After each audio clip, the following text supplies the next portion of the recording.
Hello dear student, आज हम लोग जो है ऑप्टिकल एक्टिविटी के आगे स्टार्ट करेंगे और देखेंगे काज ऑफ ऑप्टिकल एक्टिविटी। क्या कारण है कि ऑप्टिकल एक्टिविटी कोई कंपाउंड शो करता है और उसी के बारे में हम लोग देखेंगे और देखेंगे कि ऑप्टिकल एक्टिविटी वास्तव में किस पर बेस्ड है। वो कॉन्स्टिट्यूशन बेस्ड है, मतलब अरेंजमेंट, जो एटम्स, जो ग्रुप किसी सेंट्रल एटम से जुड़ा हुआ है, अगर उसका अरेंजमेंट डिफरेंट होगा तो वो दूसरी तरह से प्लेन पोलराइज लाइट को रोटेट करेगा। तो इसी चीज़ को हम लोग ऑब्जर्व करेंगे और देखेंगे और समझने का प्रयास करेंगे। तो आइए देखते हैं, नेक्स्ट हम लोग देखते हैं optical activity and chemical constitution. Optical activity and chemical constitution.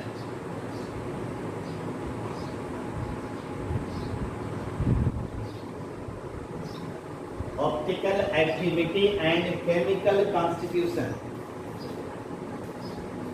ठीक है भाई।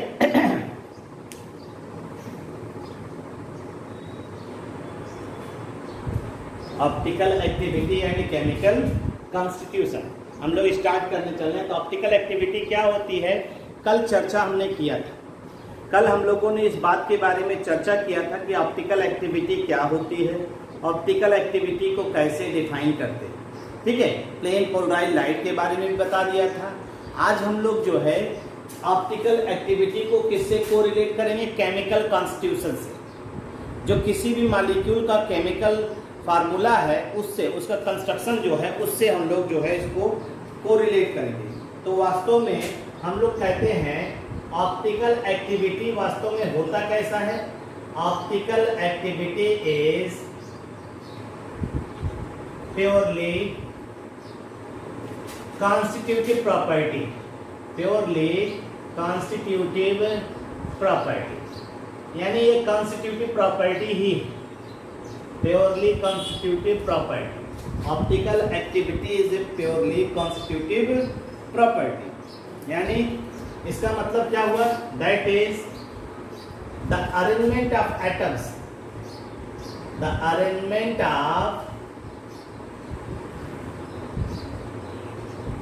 एटम्स इन अ मॉलिक्यूल, इसी पे based, arrangement of atoms in a molecule, इसी पर ये बेस्ड है। ये ध्यान दीजिएगा, इसी पर क्या है, ये बेस्ड है कि जैसे कोई भी सेंट्रल एटम है उसके चारों तरफ जो एटम्स का अरेंजमेंट है उसी पर ये डिपेंड करता है। ओरिएंटेशन कैसा है, ये सभी चीजें जो है यहाँ पे ध्यान देना है आपको। ठीक, कोई भी कंपाउंड ऑप्टिकली एक्टिव है, कंपाउंड ऑप्टिकली एक्टिव है if it contains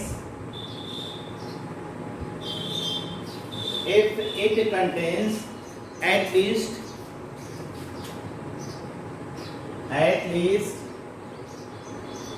one chiral carbon, one chiral या चिरल भी कहते हैं, कायरल कार्बन, जिसे आप कहते हैं asymmetric carbon.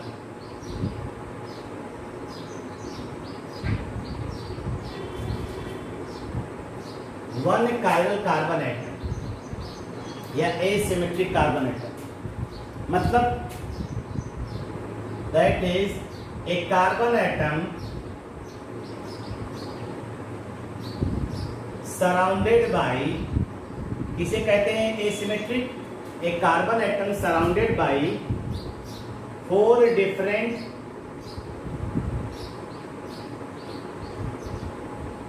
Groups or atoms,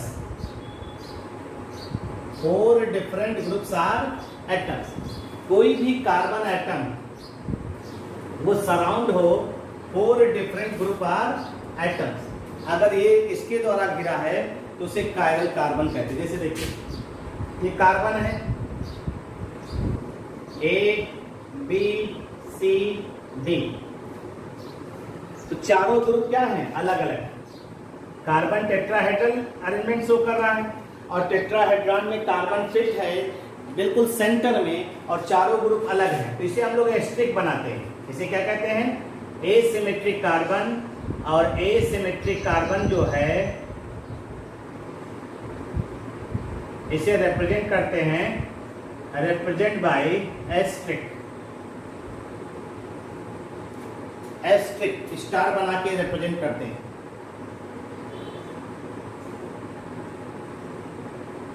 जैसे हम एक एग्जांपल लेते हैं, सपोज करिए हमने एग्जांपल लिया लैक्टिक एसिड। लैक्टिक एसिड ले रहे हैं। लैक्टिक एसिड में आपको मालूम है 4 ग्रुप है और एक आपका जो है CH3, H, OH और COH, ये लैक्टिक एसिड है। चारों ग्रुप को आप देखिए अलग अलग है नहीं, OH है, CH3 है, H है, COH है, चारों ग्रुप अलग है, तो ये आपका क्या हुआ? एसिमेट्रिक कार्बन हो गया। ठीक, एसिमेट्रिक कार्बन हो गया। अब ये एसिमेट्रिक कार्बन इसमें पाया जाता है नहीं, compound must be optically active. Compound must be optically active. Lactic acid में देखिए एसिमेट्रिक कार्बन में चारों ग्रुप अलग अलग हैं, कंपाउंड को ऑप्टिकली एक्टिव होना है, लेकिन ये जो ओरिएंटेशन है यहाँ पे OH राइट हैंड साइड में है, H लेफ्ट हैंड साइड में है, ये ओरिएंटेशन भी चेंज हो सकता है। अगर OH इधर आ जाए, H इधर चला जाए, तो भी आपका एक अरेंजमेंट ये भी हो सकता है, ध्यान रखिएगा। ठीक है भाई। एसिड जो है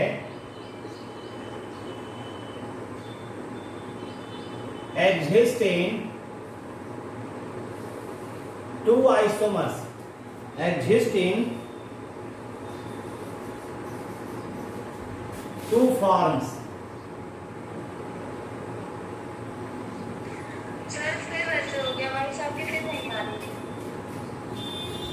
लैक्टिक एसिड जो है एग्जिस्टिंग 2 isomers, 2 forms। नहीं सुनाई दे रहा है?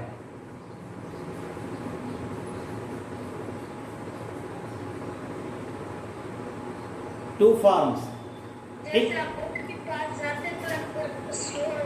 नहीं तो बोर्ड के पास हम बोलते नहीं, लिख रहे थे ना, अभी बोलते तो फिर देखो lactic acid exist in 2 forms, 2 form में एग्जिस्ट करता है, यानी ये एक कंपाउंड है, ये 2 फॉर्म में एग्जिस्ट कर रहा है। और एक को हम लोग कहते हैं डेक्स्ट्रो रोटेटरी D+, और एक को हम लोग कहते हैं लीबो रोटेटरी L-। डेक्स्ट्रो रोटेटरी और लीबो रोटेटरी ये 2 फॉर्म हैं, ये 2 फॉर्म है। एक ही कंपाउंड 2 तरह का अरेंजमेंट शो कर रहा है, इसका मतलब इसके कॉन्स्टिट्यूशन में, इसके अरेंजमेंट में कोई ना कोई चेंज है।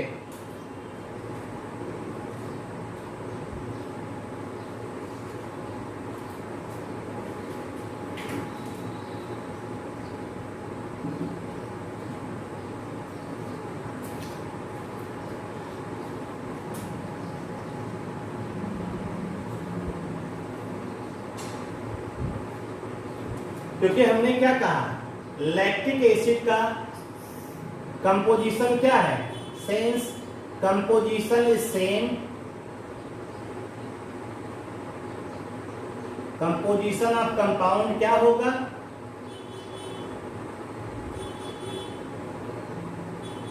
जो कंपोजिशन होगा कंपाउंड का वो सेम होगा।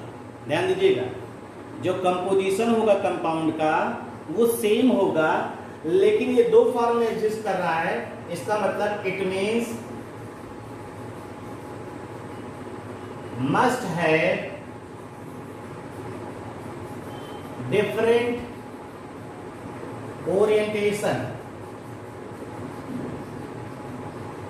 Of groups around asymmetric carbon।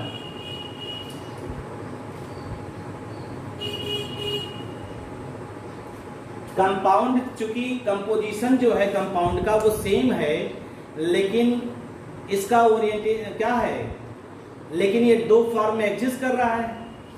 भाई लैक्टिक एसिड दो फॉर्म में एग्जिस्ट कर रहा है, कंपाउंड का कंपोजिशन सेम है, इसका मतलब हुआ मस्ट हैव डिफरेंट ओरिएंटेशन और around the asymmetric carbon atom, must have different orientation around the asymmetric carbon atom.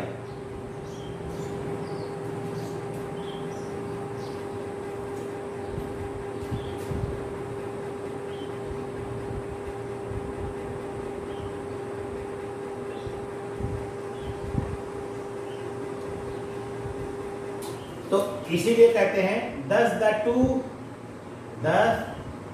the two forms are called space isomer, thus the two forms are called space isomers,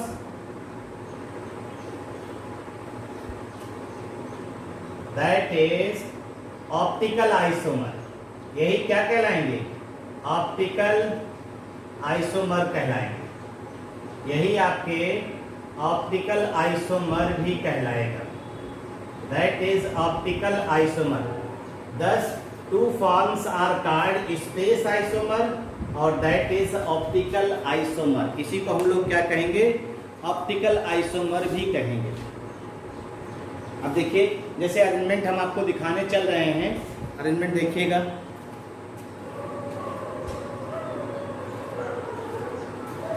जैसे ये सी है,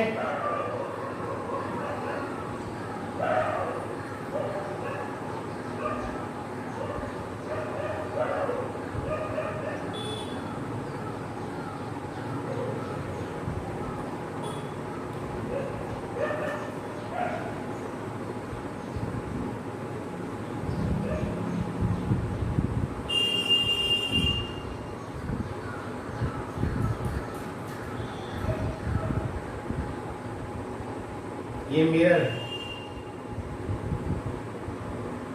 ये क्या है, mirror.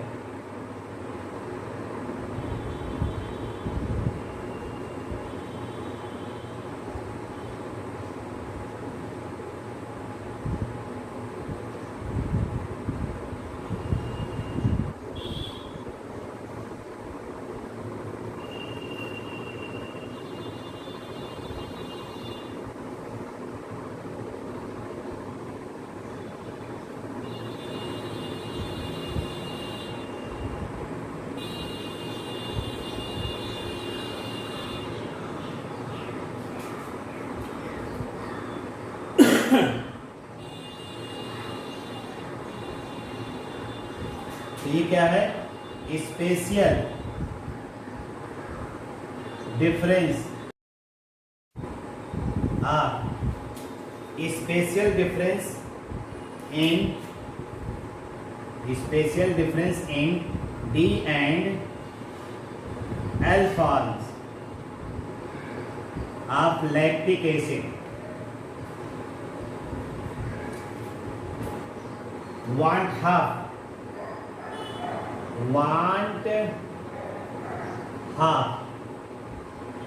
pointed out,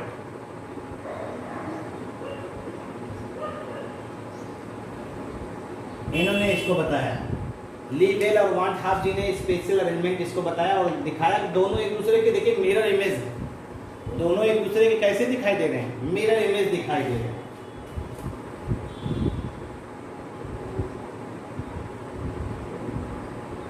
दोनों अलग तरह का अरेंजमेंट है। OH देखिए राइट हैंड साइड में, OH है लेफ्ट हैंड साइड में, इसमें OH लेफ्ट हैंड साइड में, इसमें OH राइट हैंड साइड में, तो दोनों मिरर अरेंजमेंट है, यानी दो अरेंजमेंट आपने दिखाया, यहाँ पे टू स्पेशियल अरेंजमेंट दिखाया आपने,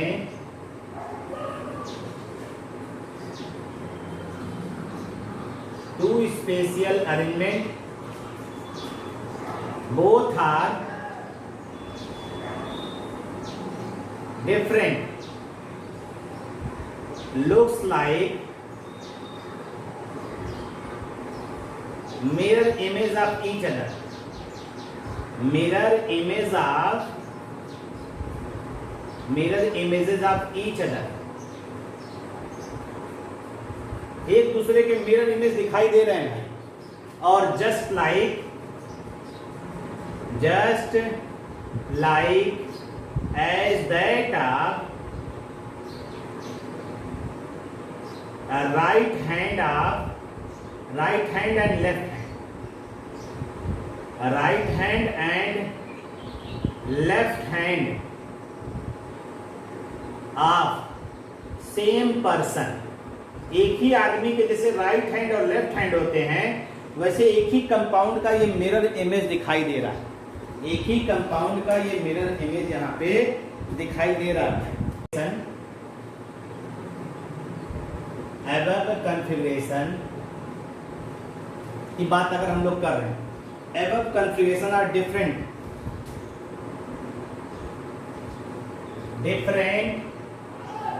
in the sense that are not superimposable of each other, एक दूसरे के ऊपर इम्पोज नहीं कर रहे हैं, imposable of each other, एक दूसरे के ऊपर सुपर इम्पोज नहीं कर रहे हैं, ध्यान दीजिएगा, not superimposable of each other।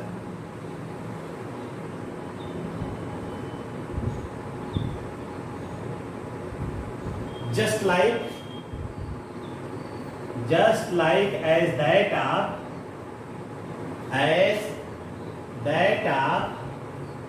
a right hand and left hand of same person, एक आदमी के दोनों हाथों को आप इमेजिन करिए, क्या एक आदमी का एक हाथ और दूसरा दोनों हाथ जो है एक दूसरे को इम्पोज करता है? अगर आप एक के देखिए, एक का मिरर इमेज देखिए, अगर मिरर में अमिताभ बच्चन के स्टाइल से खड़े होइए आपको ऐसे दिखाई देगा। जैसे अमिताभ बच्चन का एक आइकॉनिक स्टेप है, हाथ यूं करके अगर बताते हैं वो, तो अगर मिरर में देखेंगे यूं दिखाई देगा, ठीक है। राइट हैंड से देखेंगे तो लेफ्ट हैंड से देखेंगे तो राइट हैंड दिखाई देगा। तो वैसे ही ऐसे मिरर इमेज को हम लोग क्या कहते हैं? Non superimposable mirror image. अगर इसी कंपाउंड को, जो आपने लैक्टिक एसिड कंपाउंड बनाया है, अगर उसी को ध्यान दीजिए और उसी को लेकर के हम इस अरेंजमेंट को दिखाएं तो आपका देखिए, आपने क्या कहा, CH3OH H और नीचे COH, अंतर देखिएगा, OH CH CH3 और COOH जैसे दिया गया है। ये आपका एसिमेट्रिक कार्बन हो गया, ये आपका एसिमेट्रिक कार्बन हो गया। अगर हम इसका रोटेट करें, प्लेन पोलराइज लाइट को रोटेट करने की टेंडेंसी हम ले लें H से OH की तरफ, तो ये कैसे मूवमेंट कर रहा है? H से OH की तरफ अगर दिखा रहे हैं तो ये राइट हैंड साइड है, और यहाँ H से OH की तरफ मूवमेंट करा रहे हैं तो ये कैसे हो रहा है? लेफ्ट हैंड साइड है। तो दोनों के कर्व को देखिए, जो हाफ कर्व बना है एक क्लॉकवाइज डायरेक्शन में, यानी ये कैसे दिखाई दे रहा है? ये वाला जो है आपका क्लॉकवाइज दिखाई दे रहा है, और ये वाला कर्व जो है एंटी क्लॉकवाइज दिखाई दे रहा है। एंटी क्लॉकवाइज यानी हाइड्रोजन से अगर OH की तरफ कर्व की बात कर रहे हैं तो ये हो रहा है, और यहाँ हाइड्रोजन से OH की तरफ कर रहे हैं तो एंटी क्लॉकवाइज है। यानी अगर हम इस चीज को इस हिसाब से कहें तो हम कह सकते हैं कि ये डेक्स्ट्रो हो जाएगा। ये कौन सा फॉर्म हो जाएगा? क्लॉकवाइज का मतलब हो गया डेक्स्ट्रो रोटेटरी, यानी D+, हमने बताया था ना लैटिन में डी का मतलब, डेक्स्टर का मतलब क्या होता है? डेक्स्टर मीन्स होता है राइट, लैटिन में। और ये हो जाएगा क्या आपका? लीबो रोटेटरी, L-, लीबस का मतलब हमने बताया था लेफ्ट, लैटिन में लीबस का मतलब हमने बताया था लेफ्ट। इसका मतलब ये हो जाएगा, इस तरह से अरेंजमेंट हो जाएगा। यानी ये पहला फॉर्म हो गया और ये हो गया आपका दूसरा फॉर्म। ये D फॉर्म हो गया, इसे हम लोग कह सकते हैं D प्लस, तो इसे हम लोग क्या कहेंगे L माइनस। लेकिन आप इसको क्लोजली इंस्पेक्ट करके ये नहीं पता कर सकते कौन सा D फॉर्म है कौन सा L फॉर्म है।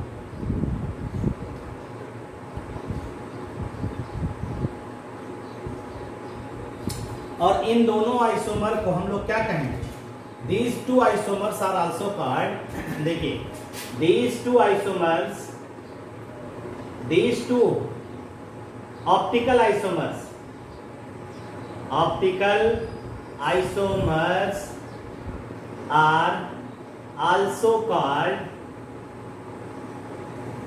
enantiomorph,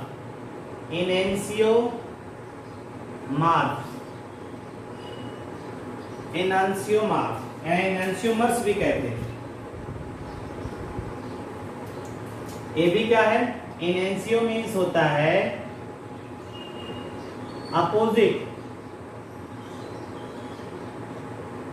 मेराज मीन्स होता है फॉर्म, अपोजिट फॉर्म, और इसी को हम लोग कहते हैं एनेंसियोमर्स, एनेंसियोमर्स, इसी को हम लोग क्या कहते हैं, एनेंसियोमर्स भी कहते हैं।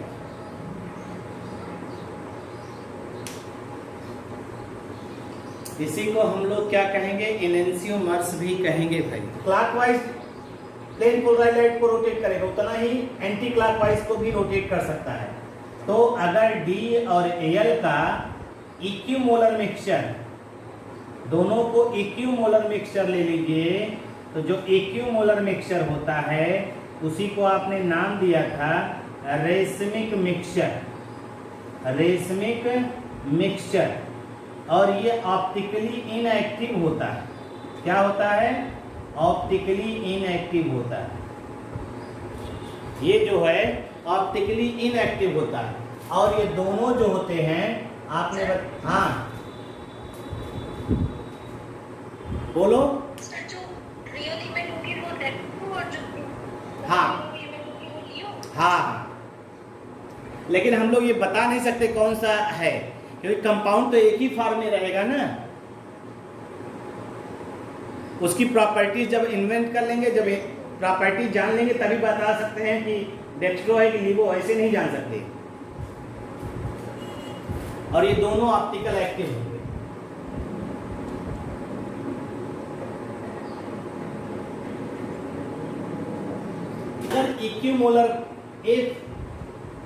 इक्विमोलर, अगर हम इक्विमोलर अमाउंट लेते हैं, equimolar amount of two compounds,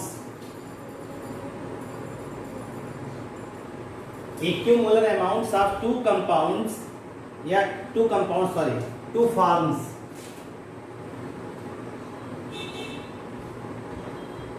forms, equimolar amount of two forms आप ले लीजिए, आर मिक्स टुगेदर, अभी बताया ना, मिक्स्ड टुगेदर, इन दोनों को मिक्स करेंगे तो आपको क्या मिलेगा, आपको एक थर्ड फॉर्म मिलेगा। A third form is obtained,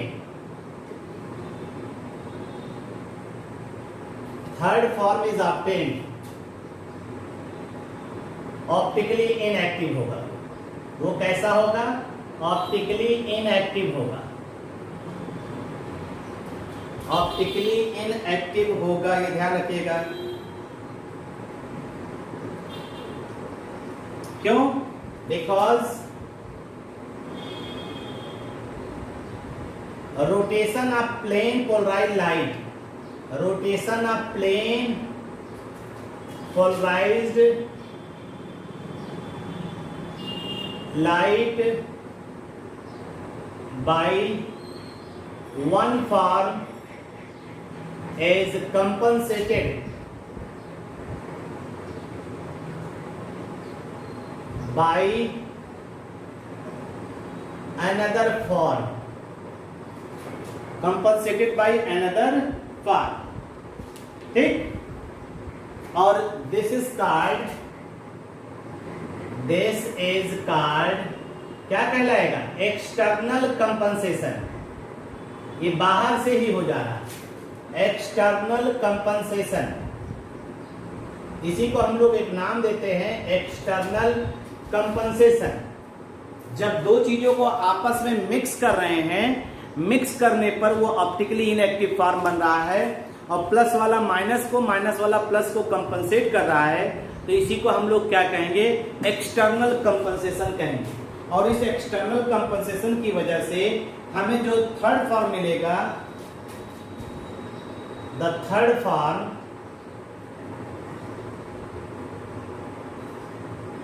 that is, क्या है वो?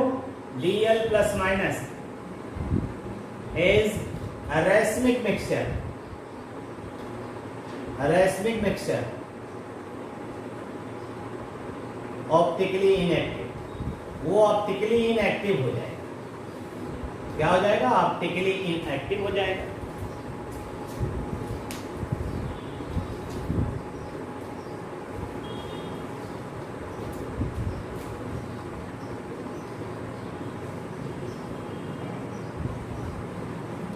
अगर हम एक कंपाउंड ऐसा ले लें, in case of compound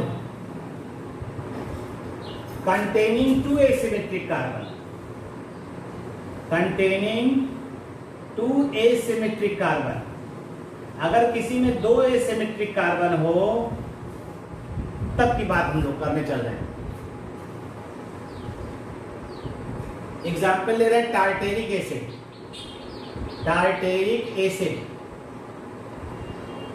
example tartaric acid का है और टार्टेरिक एसिड में हम लोग दिखाएंगे COH, COH, H, OH, H और COOH। Asymmetric carbon, asymmetric carbon है, ये टार्टेरिक एसिड है। H ये है, ये एसिमेट्रिक कार्बन है, ये एसिमेट्रिक कार्बन है। एक फॉर्म ये हो गया, कार्बन हो गया, ये भी एसिमेट्रिक कार्बन हो गया। फिर COH, COH, H, COH, H और COOH, ये भी एसिमेट्रिक कार्बन है। तो एक फॉर्म हो गया, दो फॉर्म हो गया और ये हमने मान लिया तीसरा फॉर्म हो गया। और रेसमिक मिक्सचर एक बनेगा, और एक बनेगा क्या? Racemic mixture.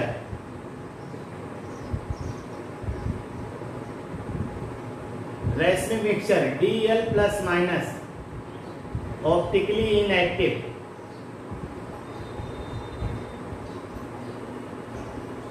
ये ऑप्टिकली इनएक्टिव है, ये चल रहा है OH की तरफ, फिर ले चल रहे हैं और इसको OH की तरफ। यहाँ क्या हो रहा है? ये ऐसे चल रहा है और ये ऐसे चल रहा है। तो आप गौर से देखिए दोनों स्ट्रक्चर को, यहाँ राइट हैंड, यहाँ लेफ्ट हैंड, यहाँ लेफ्ट हैंड, यहाँ राइट हैंड। तो यानी ये दोनों क्या हुआ? ये दोनों जो है मिरर इमेज हो गए। Mirror images of each other, mirror images of each other. और वो मिरर इमेज कैसा है? Non superimposable, non superimposable mirror image है।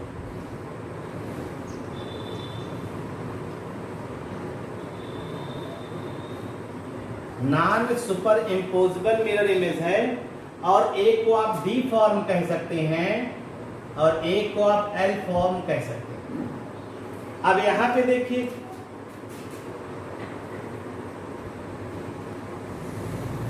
दोनों प्लेन एक ही साइड में जा रहा है, मतलब दोनों राइट हैंड साइड में।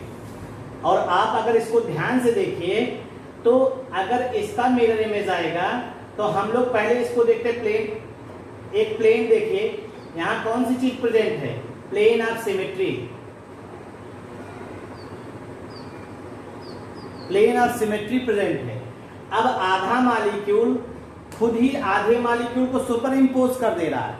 तो वहाँ क्या हो रहा था, वहाँ एक्सटर्नल कंपनसेशन हो रहा था। अभी जो आपने लैक्टिक एसिड में पढ़ा था वहाँ एक्सटर्नल कंपनसेशन हो रहा था। यहाँ आधे मालिक्यूल को सुपर इम्पोज कर दे रहा है, half molecule super impose another half molecule, और ऐसे कंपनसेशन को हम लोग कहते हैं इंटरनल कंपनसेशन। यानी इस तरह के आइसोमर को हम लोग कहेंगे मेसोफार्म।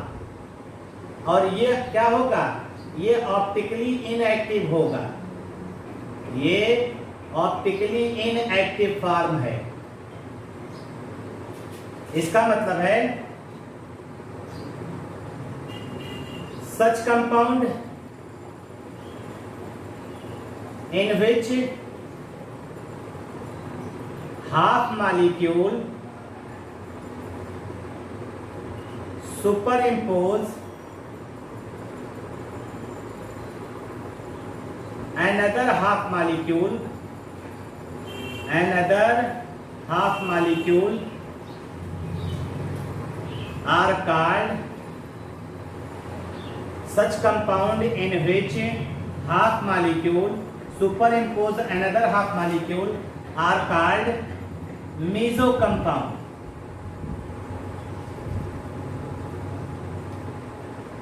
Mesocompound have हाँ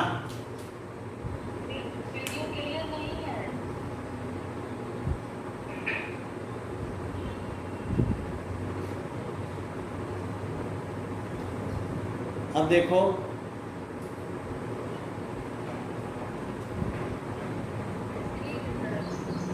अरे वो थोड़ा थोड़ा बीच बीच में नेटवर्क इशू हो जाता है ना, नेटवर्क का सारा खेला है।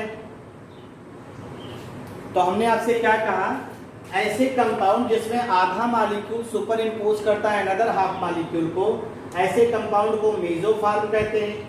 ये ऑप्टिकली इनएक्टिव होता है, क्यों कि इसमें हाफ मालिक्यूल सुपर इम्पोज करता है अनदर हाफ मालिक्यूल को, और ऐसे कंपाउंड को हम लोग मेसो कंपाउंड कहते हैं। और हैव, इसमें क्या होता है, मेसो कंपाउंड में एसिमेट्रिक कार्बन भी होता है। Meso compound have asymmetric carbon but optically inactive.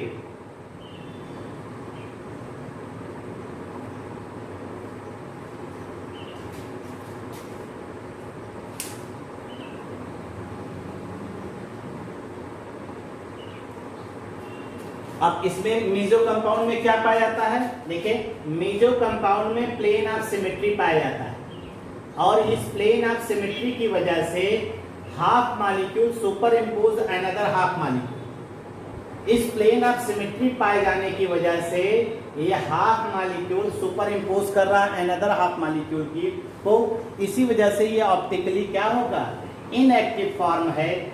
और ऐसे कंपाउंड जिसमें प्लेन कोई भी प्लेन, चाहे प्लेन ऑफ सिमेट्री, चाहे एक्सिस ऑफ सिमेट्री, चाहे सेंटर ऑफ सिमेट्री की बात करिए, किसी में भी सिमेट्री अगर पाई जाती है तो वो ऑप्टिकली इनएक्टिव हो जाता है। यानी due to presence of plane of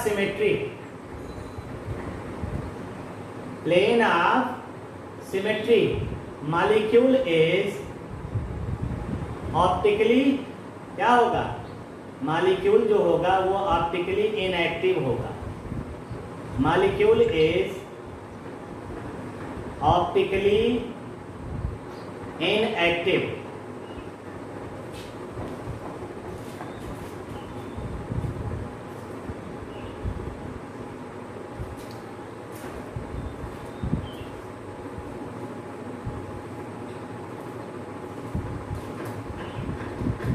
और ये जो आपका ये फार्म है मेसोफार्म, क्या है, this form is optically inactive. क्यों, किस वजह से हो रहा है, ऑप्टिकली इनएक्टिव किस वजह से हो रहा है, due to internal compensation.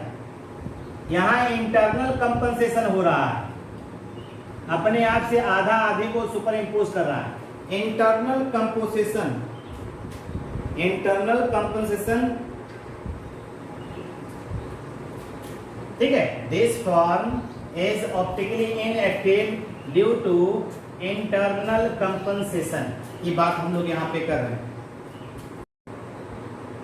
Note में कहा गया है कि जैसे अभी तक हम लोग ये पढ़ते हैं कि कंपाउंड ऑप्टिकली एक्टिव है तो उसमें एसिमेट्रिक कार्बन पाया जाए, एसिमेट्रिक कार्बन पाया जाए, लेकिन बहुत से ऐसे ऑर्गेनिक कंपाउंड है जो जिसमें एसिमेट्रिक नेचर उसका होता है, लेकिन कार्बन की संख्या कार्बन ना होने के बावजूद भी वो ऑप्टिकली एक्टिव है।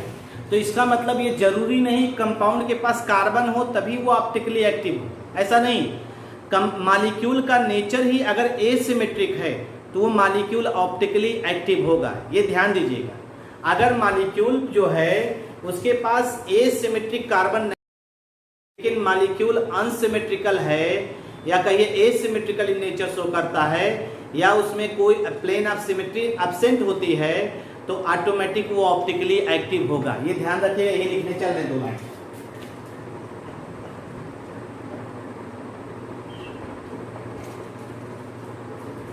Compounds which contains other asymmetric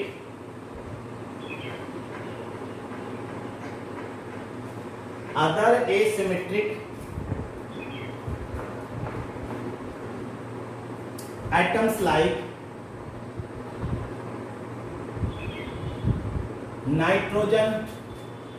nitrogen, sulphur, silicon, cobalt, tin etcetera, ये सब जिसमें ये सब पाया जाए एसिमेट्रिक,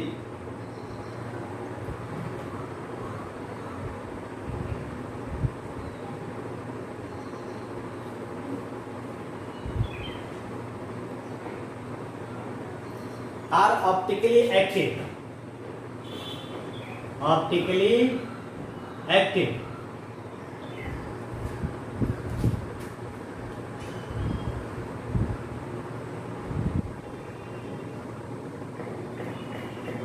एक पॉइंट तो ये हुआ। दूसरा, there are some compounds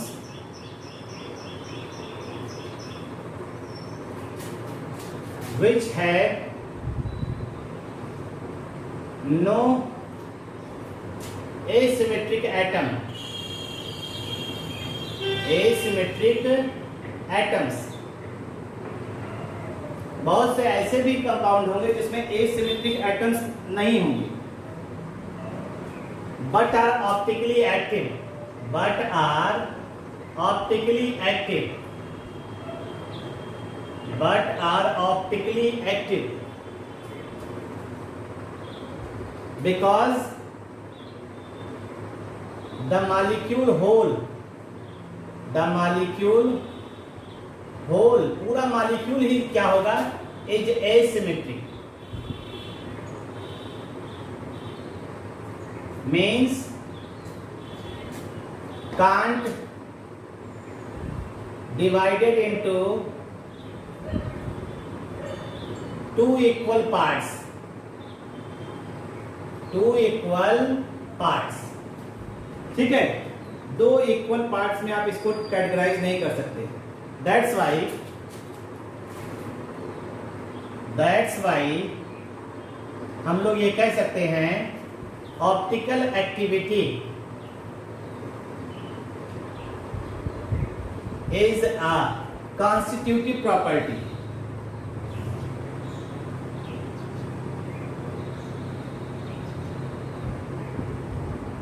optical activity is constitutive property.